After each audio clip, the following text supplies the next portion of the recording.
lebih memilih fresh graduate atau profesional graduate? Pintar kok tidak itu. Kamu hanya perlu rajin. Benar nggak? Pada situasi seperti saat ini, kuliah itu penting atau enggak?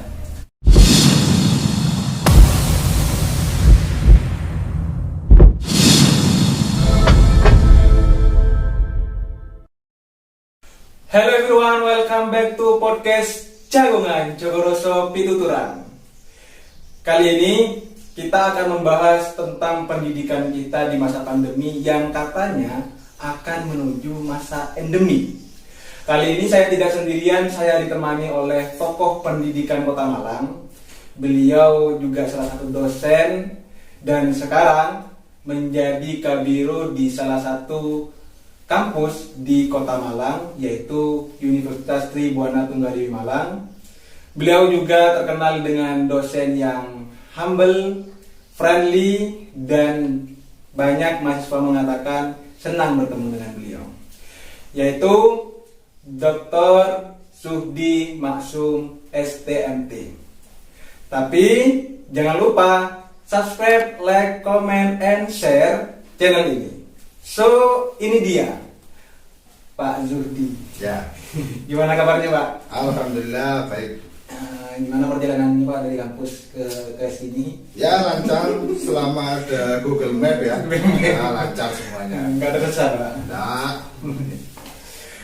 Luar biasa.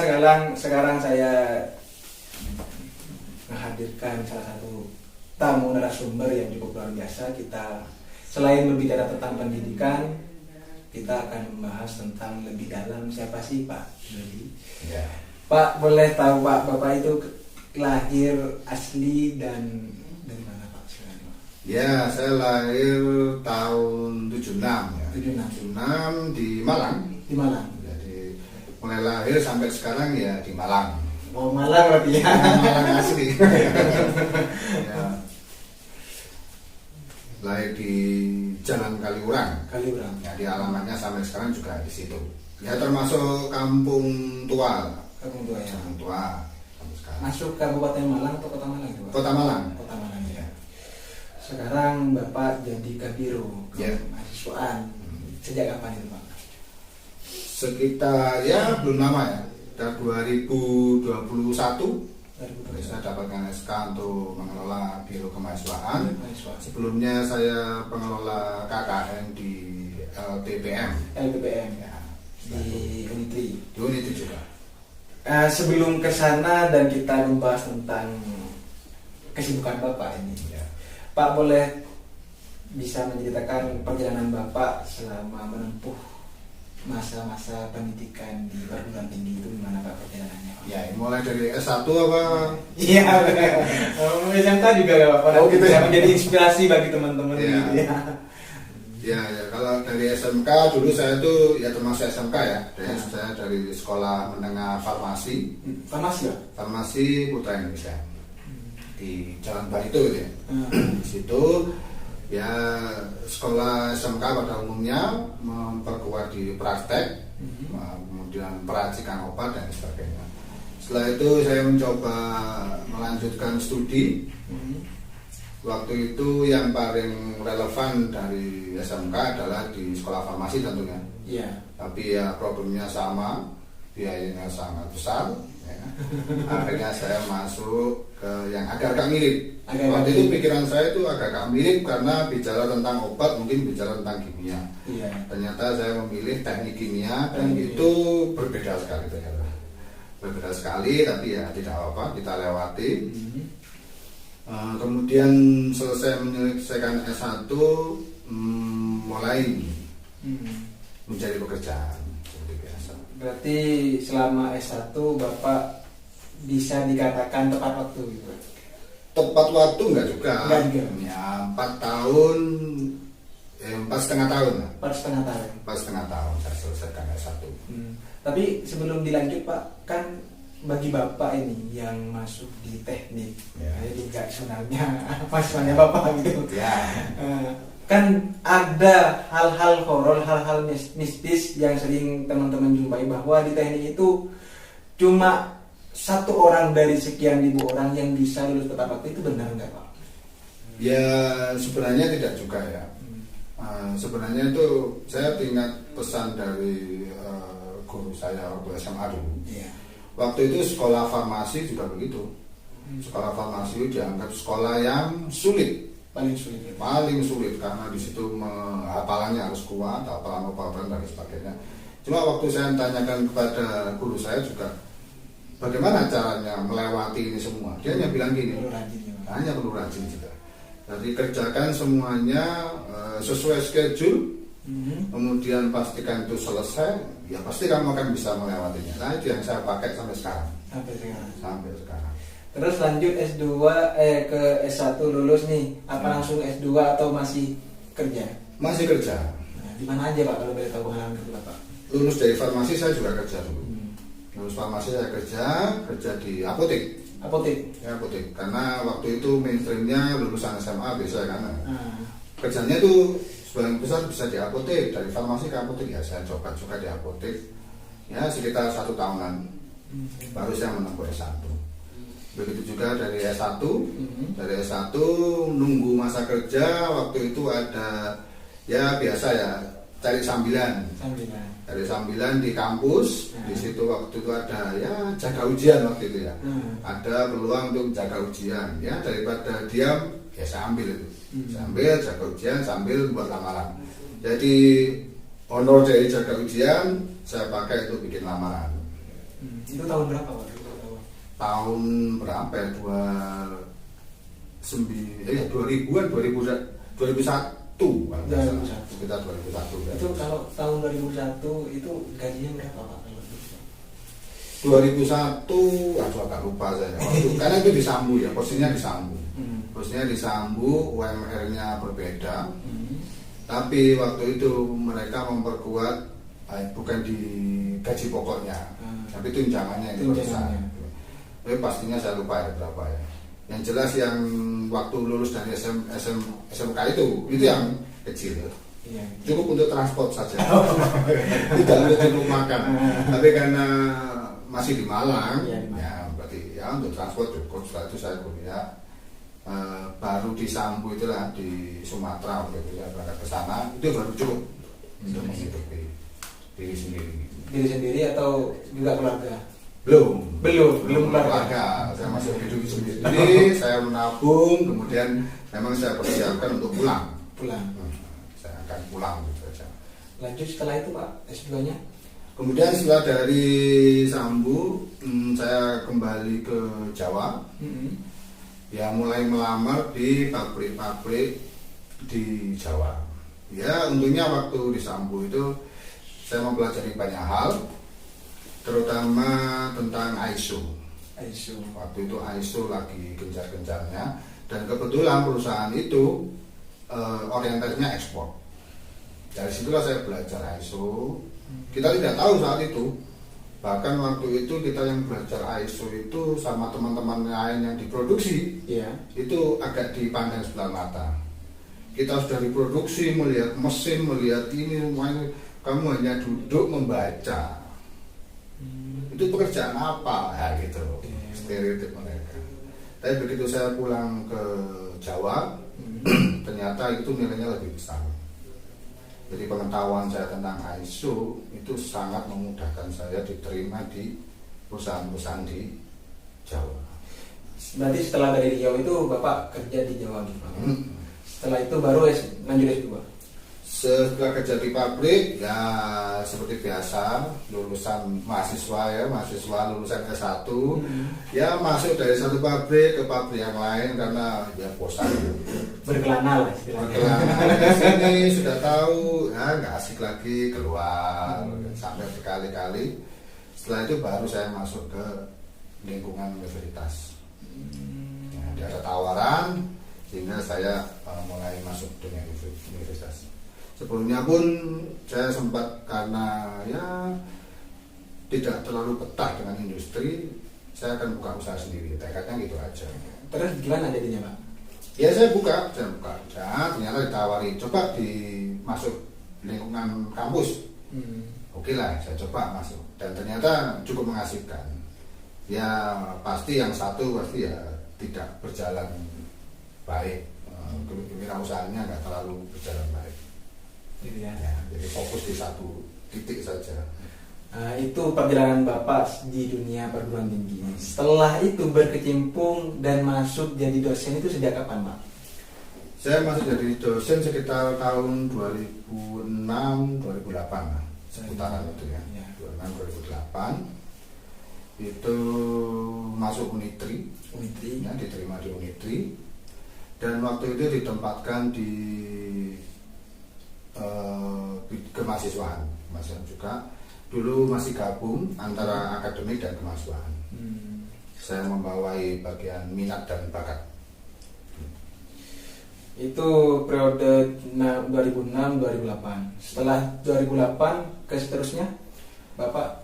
Saya 2010 studi S2. Oh, baru itu, Pak? Baru itu saya. Jadi masuk dulu masih LP ya, 2006-2008 itu LP. Setelah itu diangkat jadi dosen tetap. Baru di kemahasiswaan sampai tahun 2010. 2010 saya berangkat studi S2 karena waktu itu dosen harus S2. Oh, berarti periode 2006-2008 itu S1 itu sudah bisa jadi dosen? Waktu itu belum ada aturan yang mengatakan bahwa S1 tidak boleh jadi dosen. Waktu itu masih boleh. Tapi karena background saya di industri, iya. Nah itu yang digunakan. Iya, banyak pengalamannya ya. Pengalaman itu yang digunakan. Ya, di macam-macam, industri makanan, industri macam-macam. Siap. Dan sekarang menjadi Kadiro Kemahasiswaan Unitri. Ya. Apa sih Pak nanti Pak program kedepannya, mungkin teman-teman Unitri juga menonton ini? Ya. Apa fokus Bapak untuk membawahi kemahasiswaan ini Pak? Ya. Sebenarnya grand desainnya ya, gambaran besarnya.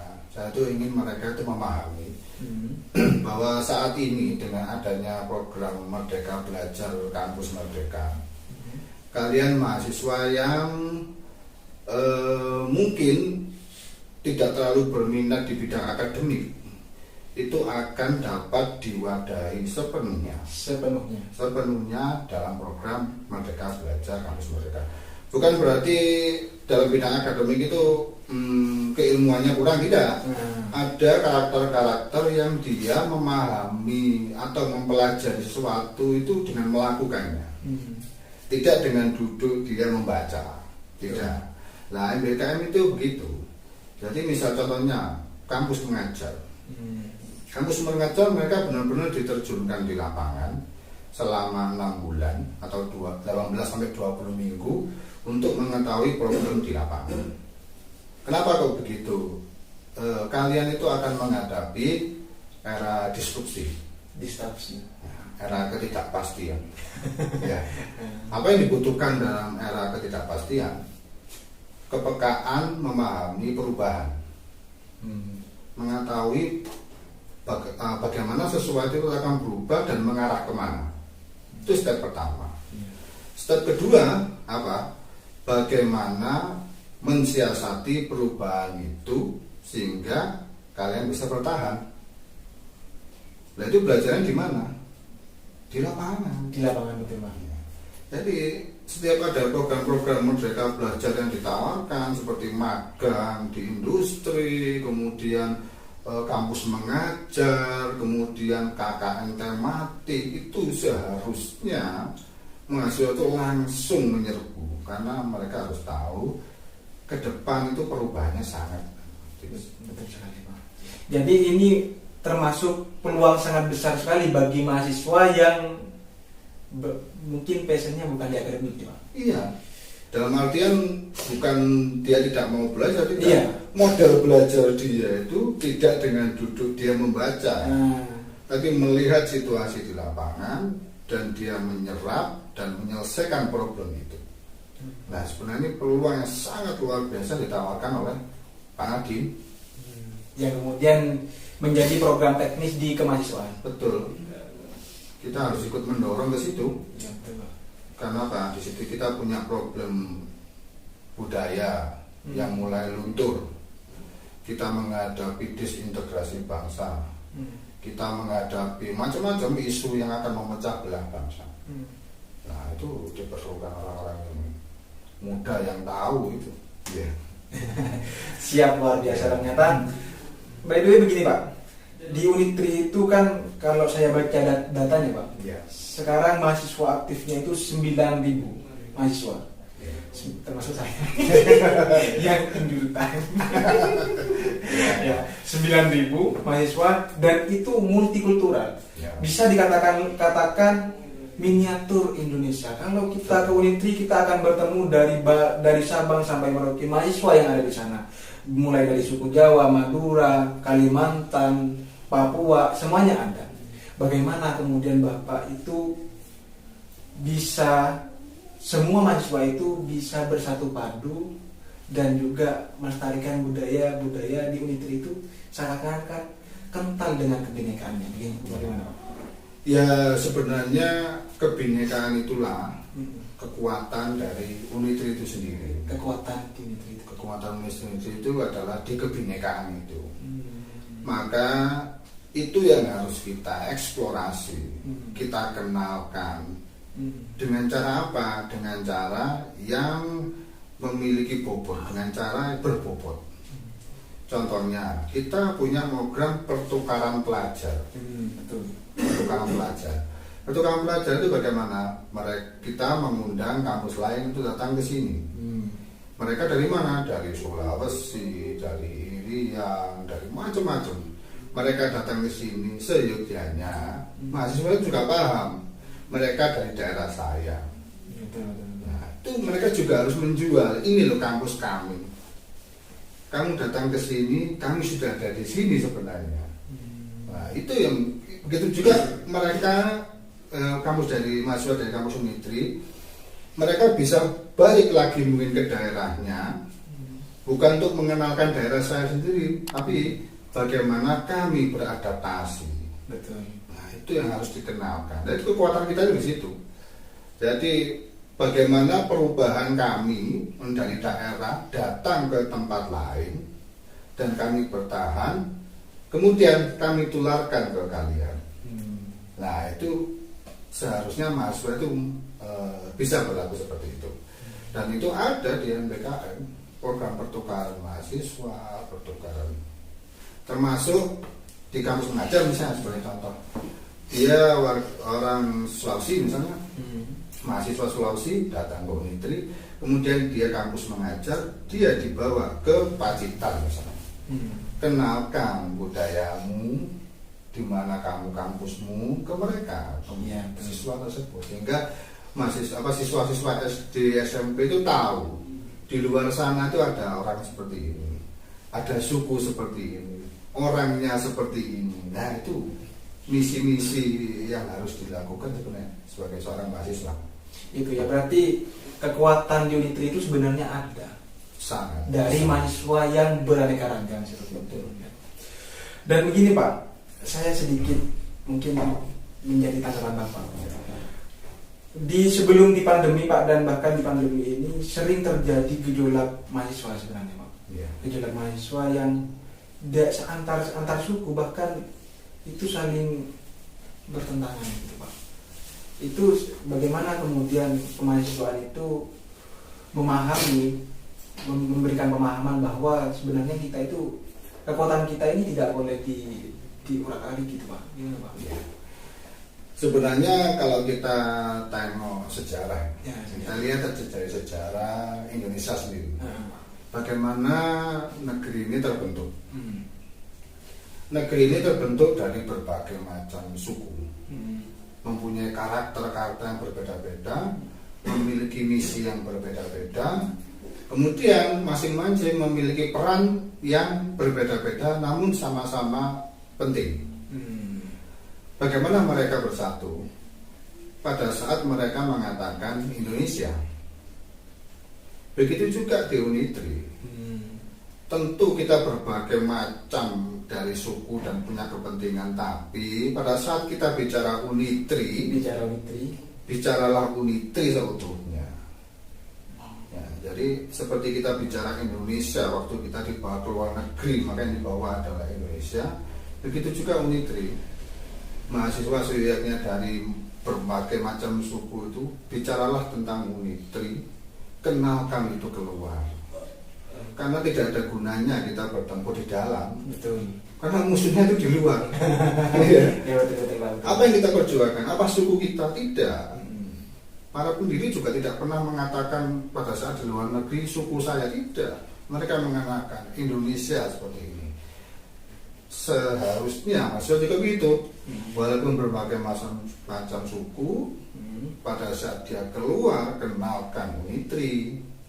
Dan kalian kalau sudah berkumpul, lepas identitas itu, sementara bicaralah pengembangan Unitri. Seharusnya hal seperti itu dipahami setiap mahasiswa yang bekerja di atau beraktivitas di UKM, di BEM. Dan saya salah satu mahasiswa asal Madura, Pak. Asal Madura, yang alhamdulillah walaupun saya tidak harus ke Kalimantan, saya bertemu orang Kalimantan dan saya sering mendapatkan cerita-cerita seperti apa di Kalimantan. Ketika saya bertemu dengan orang teman-teman NTT, mahasiswa NTT, NTB, bahkan Papua, saya sering berkomunikasi dengan mereka dan saya seakan-akan sudah tidak perlu lagi ke Papua, saya sudah tahu gitu. Itu bagi saya keistimewaan di Unitri, Pak. Bagi saya. Tapi begini Pak, tadi Bapak sudah membahas tentang perjalanan Bapak di dunia pendidikan, pengalaman kerja. Problem sekarang Pak, mungkin tidak hanya saya rasakan, juga teman-teman, walaupun tidak banyak, gitu Pak. Lebih penting mana antara punya pengalaman tapi tidak punya pendidikan, atau punya pendidikan tapi punya pengalaman bagi Bapak gitu? Jadi dua pilihannya ya. Dua pilihannya. Antara punya pengalaman tidak punya pendidikan, atau pendidikannya tinggi tidak punya pengalaman.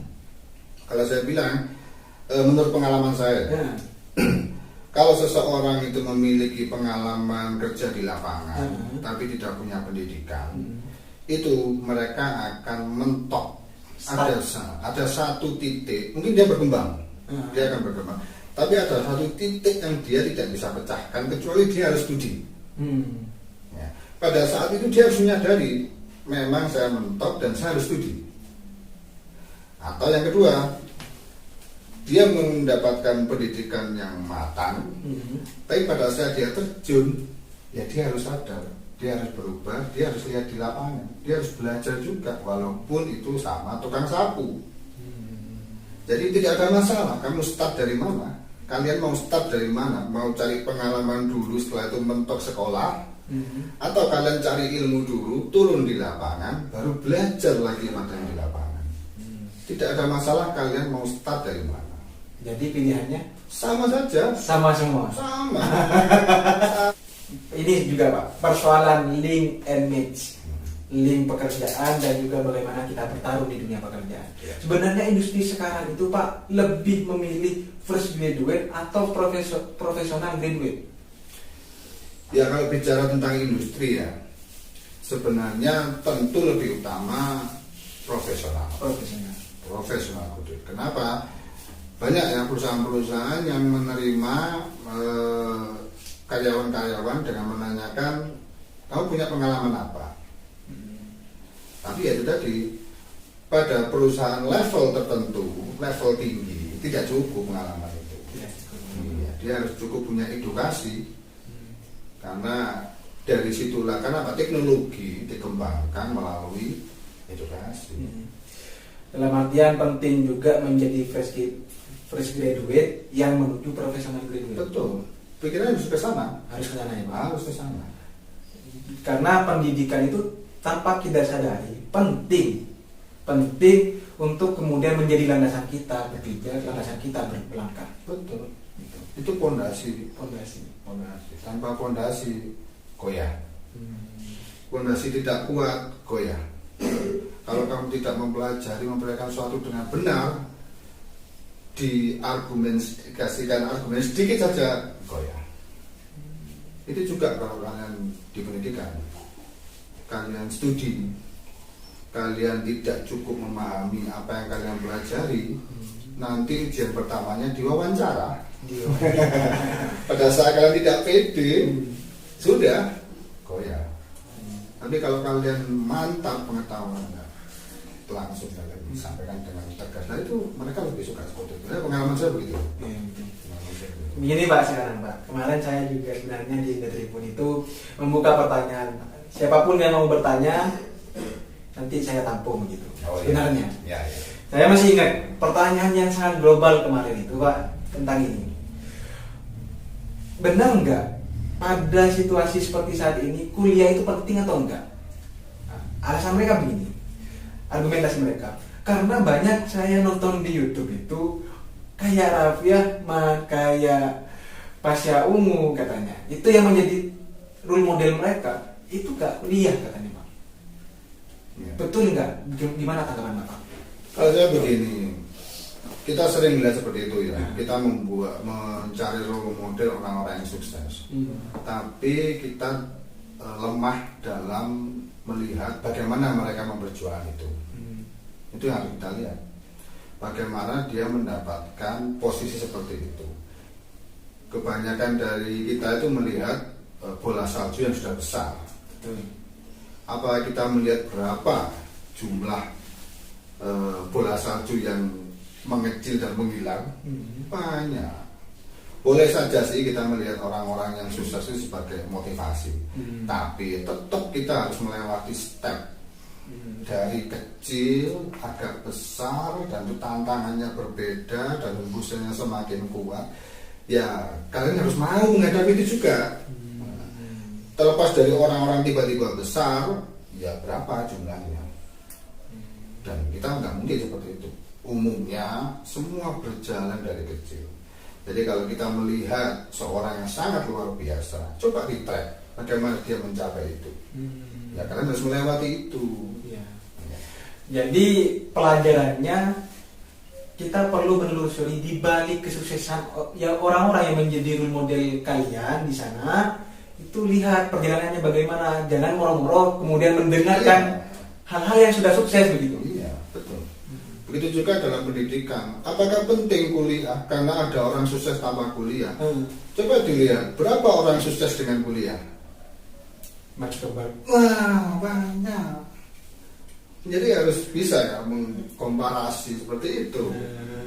Di situasi apapun kalian lihat ya peneliti peneliti besar mereka ditolak di sekolah-sekolah karena aneh.